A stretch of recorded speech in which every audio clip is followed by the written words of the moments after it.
So ngayon po mga kalbularyo, meron pala tayong customer galing sa Parian, Cebu City. So nag-travel po siya more than 100 kilometers para lang makapunta dito sa Bugo City.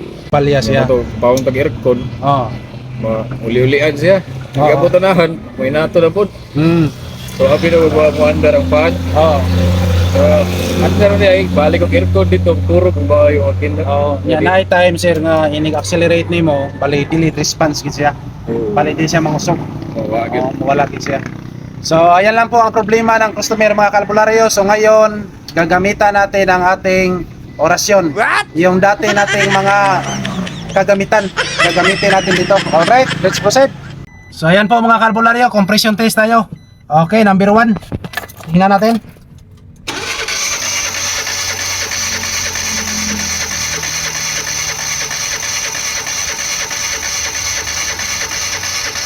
Yan.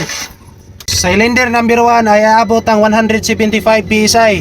So proceed po tayo sa cylinder number 2.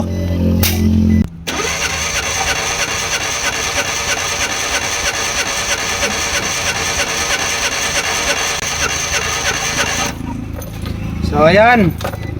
Estimated 130 PSI. So hindi sila equal. Proceed tayo sa number 3. Engine start.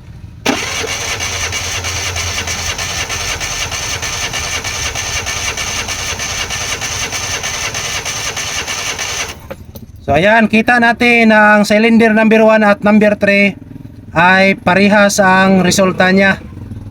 So kanina mga kalbularyo, kita natin na ang cylinder 1 at cylinder number 3 ay parehas yung compression result. So ngayon, yung number 2 ay mas mababa, 130 PSI lang. At saka yung number 1 at number 3 is aabot ng 175. So ngayon mga kalbularyo, tingnan nyo ang gagawin ko kung paano natin yan aangatin yung PSI. So ganito lang kasimple mga kalbularyo. Yan, gumamit lang tayo ng brake fluid. Pero hindi ako nag-endorso sa Waze. Walang bayad ang Waze dito. Okay?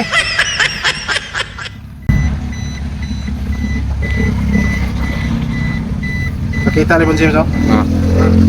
Hindi mo gina na ikutangan doon. Muna igingon ba walang halong chemical? Hindi ka na madaot doon. Adili. Ha? Hadlok mo daw, ikarabitin ko bayad. Kano na doon. So ayan lang po mga kalbularyo. Magbabad lang tayo at least 1 hour. So mas mabuti more than an hour. Pero kasi ang may-ari ay uuwi pa ng Cebu City, so magbabad lang po tayo ng 1 hour. So pagkatapos nyan, try nating i-compression test ulit. At titingnan natin ang PSI kung umaangat na ba. Alright. So ngayon po mga kalbularyo ay nakalipas na ng 1 oras. So ngayon titingnan natin, i-compression natin ang number 2 kung umaangat na ba ang resulta niya. Ayan.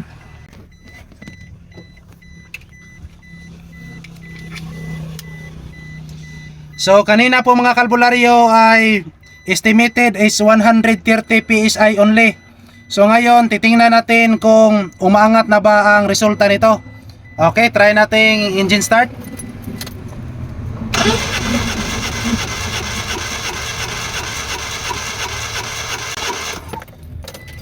So ayan po mga kalbularyo, from 130 PSI ngayon ay umabot na ng 175 PSI. So ibig po sabihin mga kalbularyo, yung tatlo na silindro ay equal na po.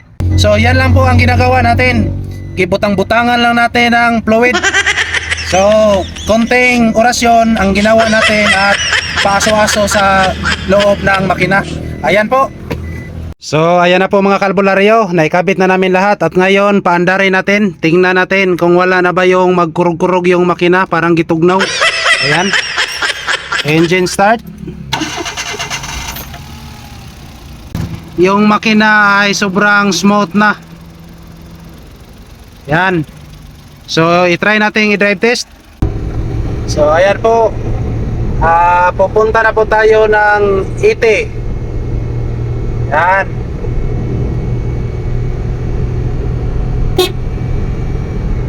Naka-Ite na po tayo ngayon. So sobrang malakas na ang makina ngayon. So ngayon po ay nag-exchange kami ni Sir. Si Sir naman ang magdadrive ngayon, oh, magmaneho.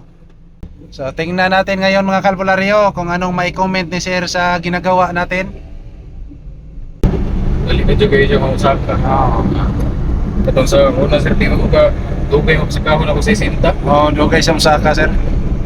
Karon kukihana, Sir, kukihana. Oo na, dali na kayo sa Nico, ano. Lagi pa siya stinta na to.